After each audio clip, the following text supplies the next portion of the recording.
देखिए, पुरस्कार के लिए अलग से कोई प्रयास किया नहीं था, केवल जो लगातार हम प्रयास कर रहे हैं उनका डॉक्यूमेंटेशन फिल किया और पुरस्कार मिल गया। ये निश्चित रूप से बड़ा अच्छा अनुभव रहा कि बिना किसी ज़्यादा प्रयास के, और जो एक सामान्य प्रक्रिया थी उसमें पुरस्कार मिल गया। इस प्रयासों को सार्थकता देने में हमारे कुछ प्रयास रहे कि हमने मोटरसाइकिल पर पुस्तकालय को चलाया, दूसरा जो कठिन अवधारणाएँ थी उनका प्रमुख चौराहों पर लेखन करवाया और पूर्व छात्रों के सहयोग से लर्निंग बोर्ड बनवाए, तो निश्चित रूप से हमारे शिक्षण में सुधार हुआ है।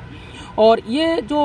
प्रक्रिया है हमारी कम उम्र में पुरस्कार मिलने की, तो निश्चित रूप से ये उत्तरदायित्व तो बढ़ गया है कि इस प्रक्रिया को हम लोगों तक पहुंचाएं, दूसरे साथियों तक पहुंचाएं और उनको क्रियान्वित करवाने का प्रयास करें।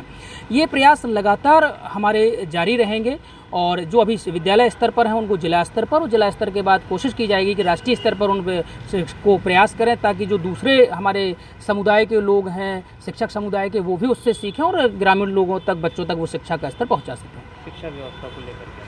निश्चित रूप से शिक्षा व्यवस्था एक ऐसी प्रणाली है जो लगातार सुधार की प्रक्रिया चलती रहती है। पहले जो व्यवस्थाएं थी तो आज में सुधार हुआ, आज की व्यवस्थाएं आगे सुधरेंगे, लेकिन इनके आउटकम एक लंबे अवधि के दौरान मिलते हैं, तो तात्कालिक तो हमें नहीं दिखाई देगा, लेकिन 5 से 7 साल में जो लगातार हमारे अभी सुधार चल रहे हैं, शिक्षक प्रयास कर रहे हैं, वो निश्चित रूप से परिणाम के रूप में हमारे सामने आएंगे। आगे क्या है? और निश्चित रूप से अब हमारा आगे का प्रयास रहेगा कि जहाँ तक हमने सफ़र किया है इसको हम आगे ले जाएं, और जो नवाचार करने का प्रयास कर रहे हैं वो रुके ना। जो परिस्थिति के अनुरूप और आवश्यकताएं लगती हैं, उन आवश्यकताओं से लड़ते हुए, उनमें सफलता प्राप्त हुए नए प्रयोग करने का प्रयास करेंगे। ये बहुत ही ज़िले के लिए गर्व की बात है कि शिक्षा जगत में हमारे एक शिक्षक, युवा शिक्षक, ऊर्जावान शिक्षक श्री माधव पटेल को जो है राष्ट्रपति पुरस्कार मिला है। ये पूरे ज़िले के लिए गौरव की बात है, और ये एक ऐसे शिक्षक का सम्मान है जिसने अपना जीवन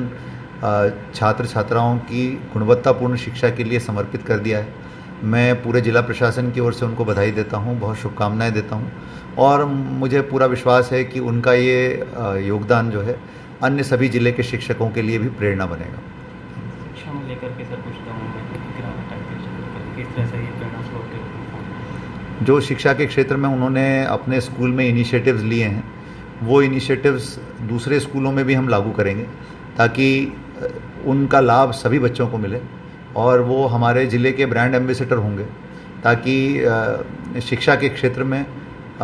हम उनके द्वारा किए गए कार्यों से पूरे ज़िले को लाभान्वित कर सकें।